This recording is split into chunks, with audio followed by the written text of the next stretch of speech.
viral menjadi sebuah senjata, tapi ternyata ada jawaban dari pihak lain yang mungkin namanya diviralkan tadi, dan ternyata belum tentu salah dia. Ya. Dan ini kan jadi problem, Mbak.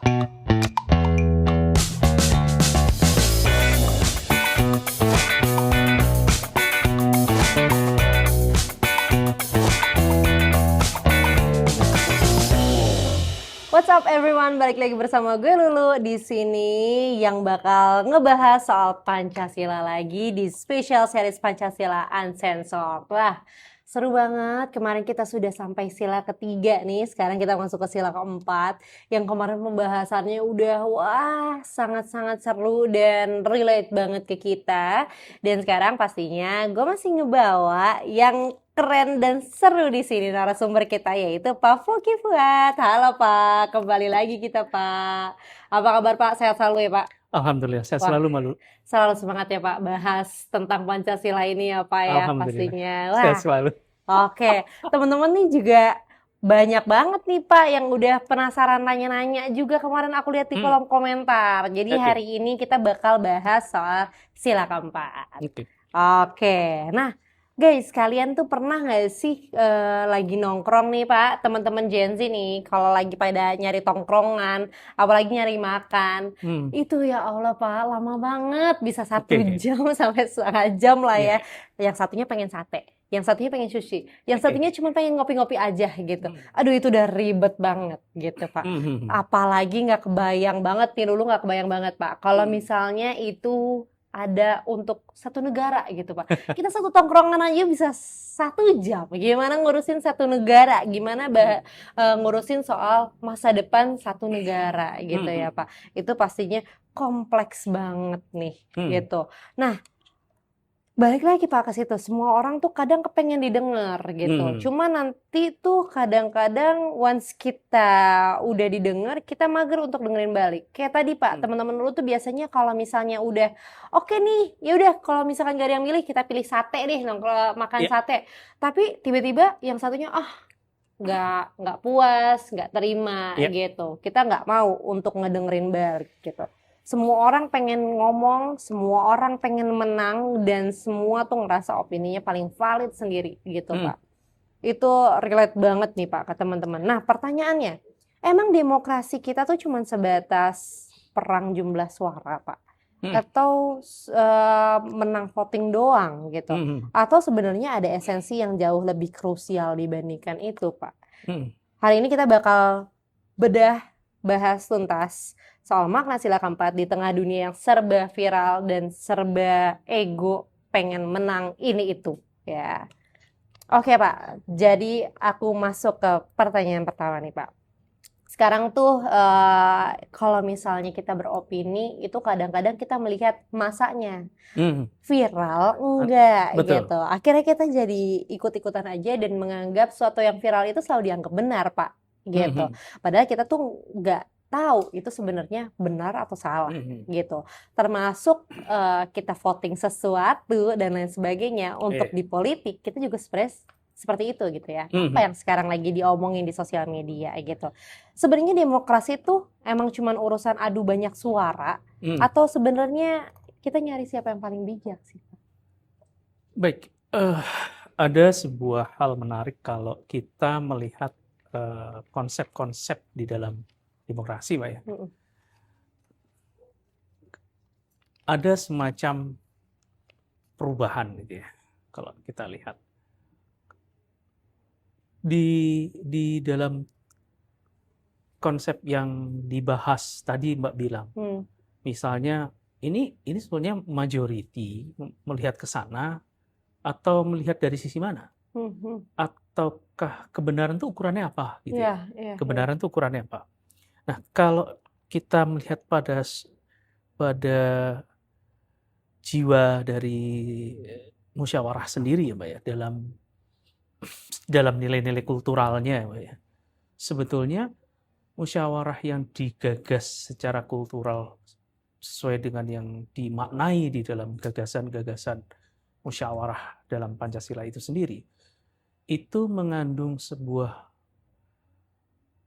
poin yang penting, yaitu bahwa musyawarah itu dibangun dengan kecerdasan. Karena ada satu kata yang sering kita lupakan, yaitu hikmah. Hikmah itu punya makna kecerdasan. Bagaimana saya bisa menjadi bagian dari perbincangan, diskursus atau diskusi dalam ruang-ruang sosial tadi, itu dengan penuh hikmah. Nah, penuh hikmah itu membangun kecerdasan di antara setiap orang yang ada di situ, sekaligus juga membentuk sikap yang bijak. Nah, ini menjadi problem dalam proses perubahan sosial yang ada sekarang ini, Mbak ya. Problemnya adalah kita lebih mengutamakan pada kepentingan ego kita dengan mengundang banyak orang untuk masuk membela kepentingan kita melalui konsep viral tadi. Ada sebuah perubahan sosial sekarang ini yang disebut, ada sebuah kalimat sederhana yang disebut, yang sering dimaknai no viral no justice. Kepentingan saya, keadilan yang saya butuhkan itu harus didukung oleh sebuah hal yang viral lebih dulu. Kalau kita mau bicara dalam tatanan masyarakat yang luas sebetulnya ini nggak dikenal. Karena kalau ngomongin keadilan, ya no viral no justice sekarang ini yang rame. Di mana setiap orang harus melihat, kadang-kadang menjadi semacam dukungan buta. Seringkali kita kemudian mengabaikan hikmah tadi. Mengabaikan nilai-nilai hikmah. Hikmah itu mengandung makna bijak dan cerdas. Dua kata yang itu mungkin kayaknya udah menjadi barang langka, Mbak ya. Sekarang ini artinya barang langka dalam makna mencari seseorang yang mampu berpikir dengan cerdas dan bersikap mengabaikan egonya untuk menjadi orang yang bijak. Ini kayaknya udah jadi barang langka sekarang. Karena setiap orang lebih melihat kebutuhannya yang didukung egonya ini dengan mencari semakin banyak suara yang mendukung dia. Salah satu alatnya adalah teknologi. Ini kan media sosial ini salah satu metode, Mbak ya, untuk mencari dukungan apapun itu. Yang kadang-kala dari sisi yang negatif ataupun positif, ini pasti ada, teknologi itu pasti membawa dua dampak. Dampak secara positif di satu sisi, bahwa tidak ada kebenaran, tidak ada keburukan yang ditutupi ya.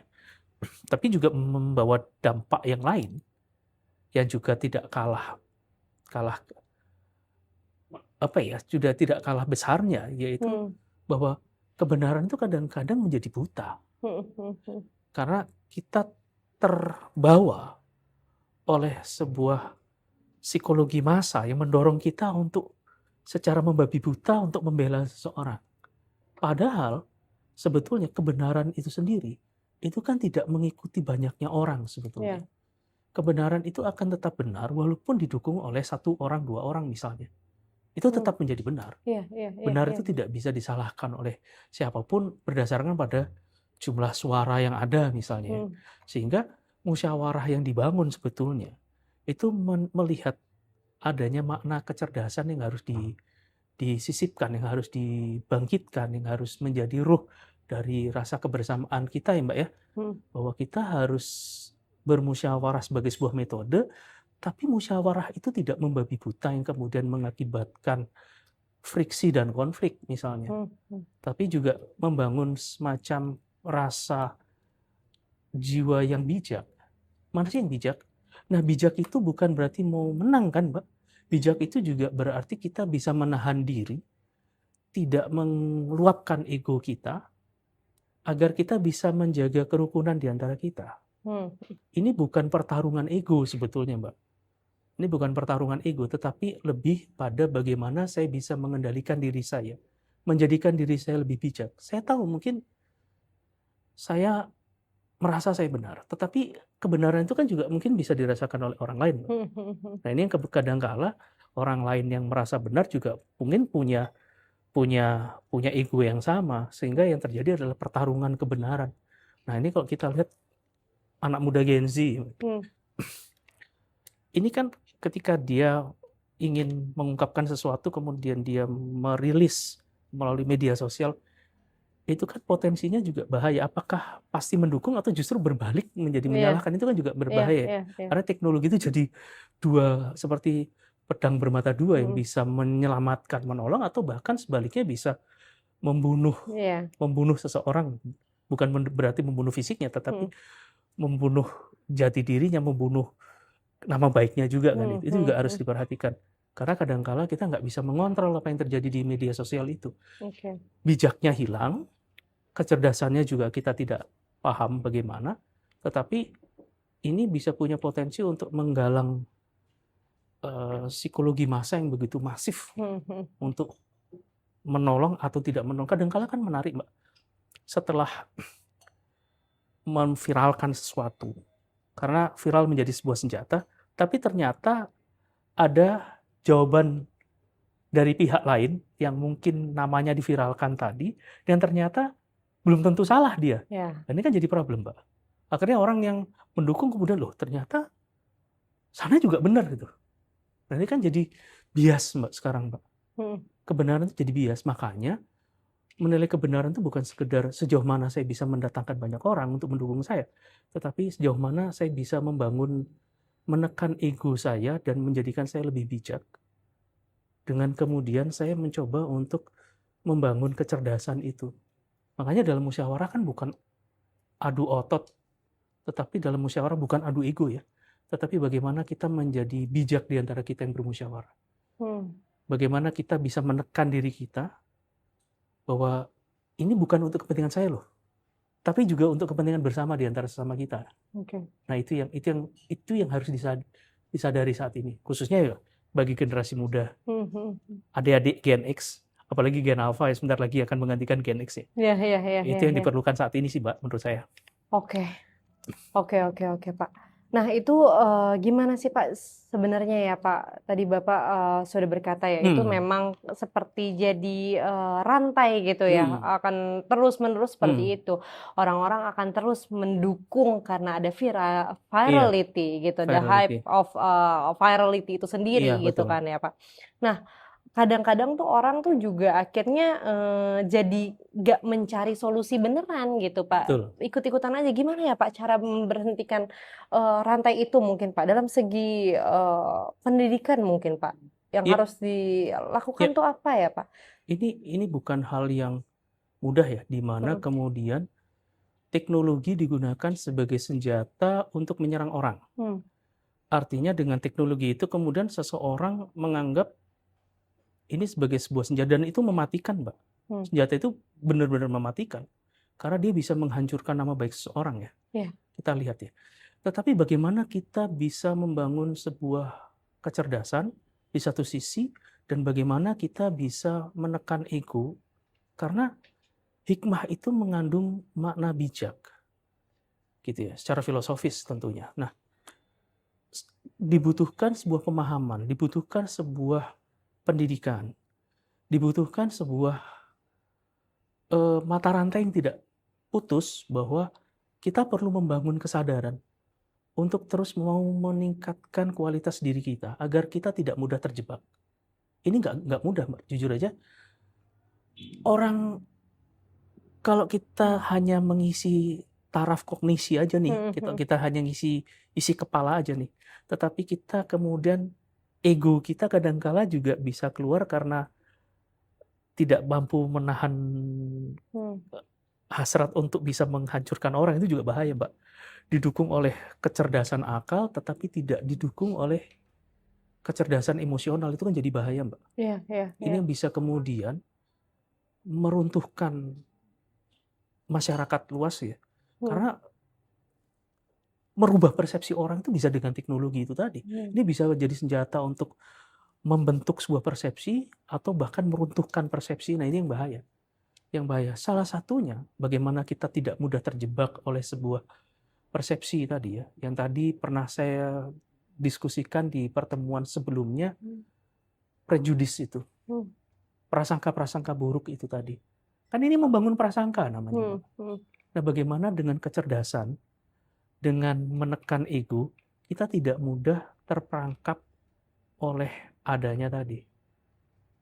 Adanya kebenaran yang hanya didasarkan pada sebuah viralisme ini. Ini yang bahaya, Mbak. Pendidikan penting. Pendidikan tidak hanya sekedar mengisi ruang kognisi, ya, tidak hanya sekedar mengisi isi kepala, ya, tetapi juga pendidikan itu berusaha membangun sistem etika misalnya, membangun norma-norma dan nilai-nilai misalnya. Ini kan penting. Ini yang tidak boleh diabaikan. Oleh karena itu,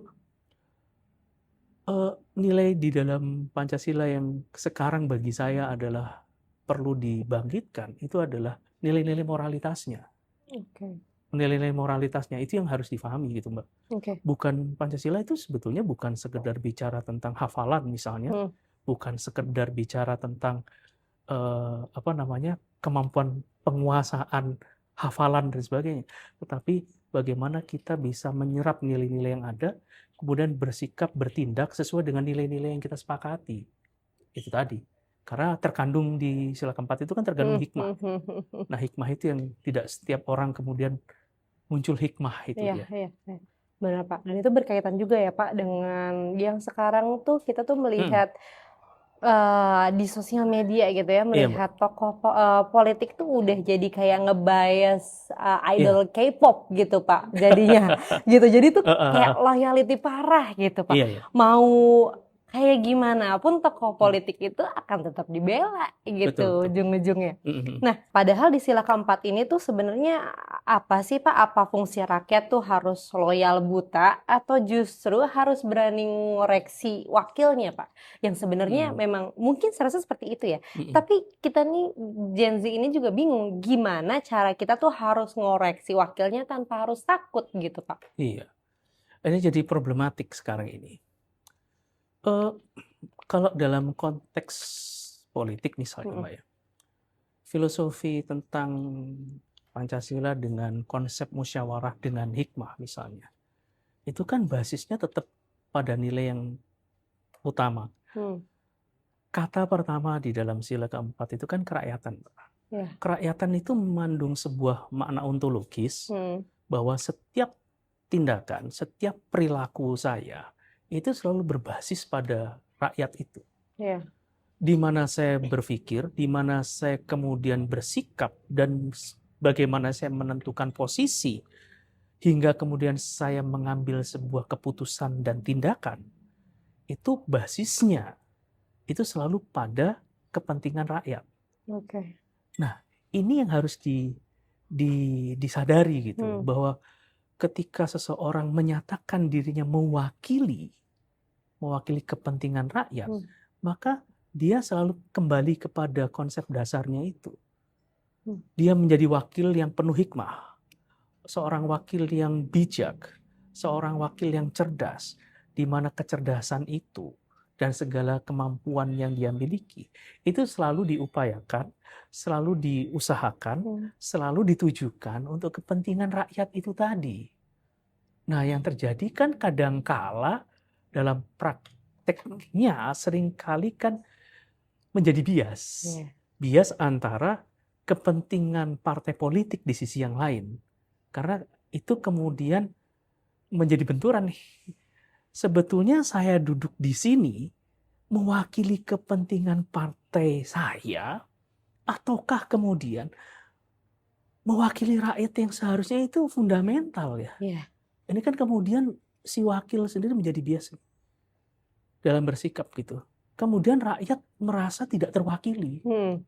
Loh, saya memilih dia, kemudian dia tidak mewakili kepentingan saya. Pertanyaan selanjutnya adalah, kalau saya duduk sebagai rakyat, kemana lagi saya harus meminta?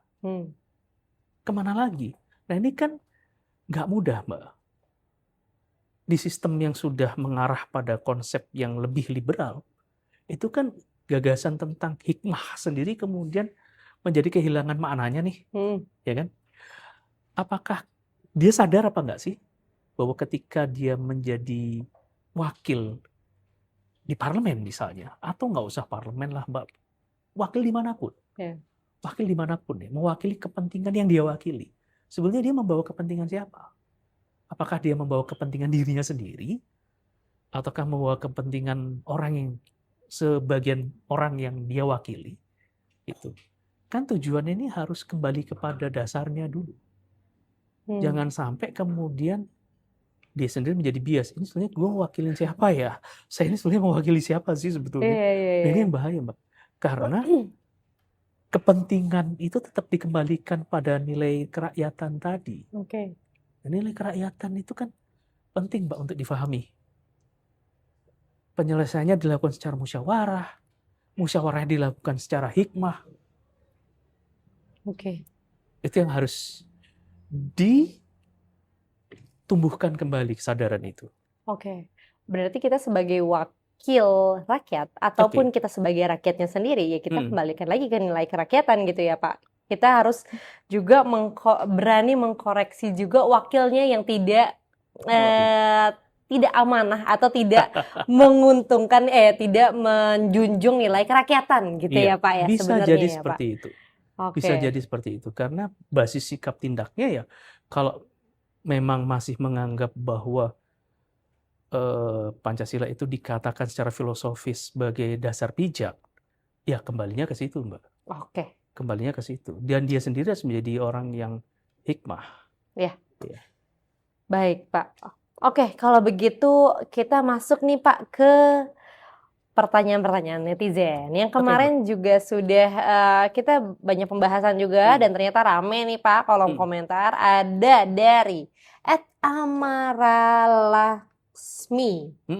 Jujur gue lebih penasaran pas nanti bahas sila keempat sih. Soalnya negara kita kan musyawarah banget tuh katanya gitu. Sindiran-sindiran halus Pak. Nah, yang kedua juga nih Pak ada juga dari @Alena Zoya. Anak-anak sekarang kayaknya banyak yang gak hafal Pancasila ya. Kayaknya iya ya Pak ya. Gimana Pak? Di kampus banyak yang gak hafal kan Pak? Yang pertama tadi Mbak ya, yaitu tentang sila keempat. Dia penasaran banget Pak. Soalnya kan sekarang musyawarah tuh tadi ya? kelihatannya musyawarah banget. Tapi ternyata kok kayaknya tidak ya kalau kita lihat. Menurut Bapak gimana tuh? Jadi gini, sebetulnya kan gagasan tentang musyawarah itu kalau dalam bahasa ilmiahnya biasanya dikenal dengan kata deliberatif ya. Itu kan sebetulnya bukan sekedar ada dalam peradaban masyarakat di timur, tapi juga muncul di peradaban masyarakat di Eropa misalnya. Konsep-konsep musyawarah deliberatif ya. Artinya setiap masyarakat itu mengetahui siapa yang diwakili, kemudian dia menjalankan fungsi kontrol itu tidak kemudian menyerahkan secara penuh atau totalitas kepada partainya itu ya. Artinya secara penuh dia punya kesadaran bahwa dia tetap mengontrol atas apa yang dilakukan oleh wakilnya. Kalaupun dia memang terpilih mewakili dari partai tertentu, misalnya partai A, partai B, partai C, siapapun partai, tetapi dia tidak akan pernah lepas dari nilai filosofi dasarnya, yaitu bahwa dia sebagai wakil rakyat. Kan dia bukan wakil partai sebetulnya. Partai itu kan hanya baju saja sebetulnya. Tetapi identitas rakyatnya itu kan tidak boleh hilang, sehingga tidak menjadi bias. Nah, ini yang kemudian perlu dilihat bahwa sebetulnya kita punya batas ya, bahwa kalau Anda menjadi orang yang mewakili kepentingan siapapun itu, Anda harus sadar kembalikan segalanya untuk kepentingan orang yang Anda wakili. Dalam hal ini tentunya rakyat. Kebijakan dia mengarah kepada kepentingan rakyatnya. Sehingga kemudian rakyat itu tidak ditinggalkan ketika dia telah terpilih. Gitu. Yang ditakutkan adalah ketika mereka telah memilih, kemudian dia telah terpilih dan duduk, kemudian dia meninggalkan rakyat yang memilih. Ini kan yang paling agak Sering absurd ya. kali. Ini Sering absurd kali, ini. Pak. Absurdnya kan di situ. Nah ini yang sebetulnya kalau nilai filosofinya kan nggak ke situ gitu loh. Oke. Itu nilai kerakyatannya itu yang dibangun. Sehingga dibutuhkan tadi wakil itu, kalau di dalam konstruksi filosofinya, di dalam filosofi Pancasila itu, wakil itu adalah orang yang penuh hikmah. Itu. Oke. Begitu Mbak, Baik. yang itu yang paling sulit mungkin saat ini ya. Itu. Oke. Kayaknya netizen tuh seperti saya nih Pak, lagi banyak menghela nafas. Kalau bahas seperti itu panjang sekali Pak. Oke. Oke, aku mau nanya nih Pak yang terakhir. Mm-mm. Boleh nggak Bapak kasih satu logic hack nih buat anak muda di era yang sekarang gampang terdistract dan gampang FOMO massal ini? Gimana sih caranya biar kita tetap punya pendirian tegas dan nggak gengsi untuk dengerin opini orang lain, dan nggak gengsi juga untuk ngekoreksi apapun itu yang salah gitu. Sederhana Mbak, di dalam proses musyawarah itu kan dua hal kita lakukan. Satu, kita mengutarakan ide, dan yang kedua, mendengarkan ide. Dua ini yang kadang-kadang nggak sinkron. Kita mampu mengungkap ide, kita mampu mengutarakan ide, tetapi kita tidak pernah mampu untuk menerima ide. Menerima ide itu apa? Mendengarkan dari orang lain, mendengarkan saran dari orang lain. Kita lebih mampu untuk menyuarakan kepentingan, tapi kita sulit sekali untuk menerima kepentingan yang berbeda dengan kita. Saran saya, di tengah ketidakpastian ini, cobalah mulai sekarang untuk mampu menerima ide orang lain, untuk mampu mendengar apa yang dirasakan oleh orang lain. Itu yang paling sulit, Mbak. Bisa mengutarakan, tapi sulit untuk menerima ide orang. Sulit untuk mendengar. Sulit untuk merasakan. Itu yang dibutuhkan saat ini, Mbak. Itu yang penting. Kalau ada orang seperti itu, salut saya. Gitu. Nggak setiap orang bisa. Tapi itu yang kita butuhkan. Menjadi orang yang hikmah. Gitu. Itu dia teman-teman. Kita harus lebih membuka telinga kita, dan lebih tepatnya kita harus punya telinga yang lebih baik sih ya, untuk lebih mendengarkan ke semua orang, menerima ide, bukan hanya cuma bisa menyatakan ide gitu ya Pak, Betul tapi bisa sekali. lebih menerima ide supaya kita lebih menjadi orang yang hikmah, begitu ya Betul Pak. sekali. Wah, seru sekali hari ini. Karena ternyata demokrasi itu bukan soal siapa yang menang voting ya Pak. Betul. Tapi soal gimana caranya kita bisa sama-sama nyari keputusan yang paling bijak. Karena kalau semua orang cuma pengen didengar, terus siapa yang mau dengerin kita, ya kan? Gitu. Nah, sekarang gantian. Menurut kalian apa sih yang paling kurang dari demokrasi kita hari ini? Budaya diskusi, saling dengerin, atau kita yang ngeburu ngejudge sebelum paham? Nah, tulis di kolom komentar ya guys. Kita akan bahas lagi di next episode nantinya. Jangan lupa dengerin kita di besok episode terakhir ngebahas soal sila kelima. Jadi thank you banget Pak Foky sekali lagi. Semoga ini bisa menjadi hikmah yang baik ya untuk teman-teman yang nonton di episode kali ini. Jadi jangan lupa kalau kalian suka share video ini. Kalau suka juga jangan lupa like, dan kalau nggak suka nggak apa-apa, dislike aja. Kan kita bebas berpendapat, ya nggak Pak? Betul sekali. Oke, jadi Lulu pamit undur diri. Stay human, stay sane, and peace out. Bye-bye. Menarik ya. Iya. Terima kasih banyak, Pak.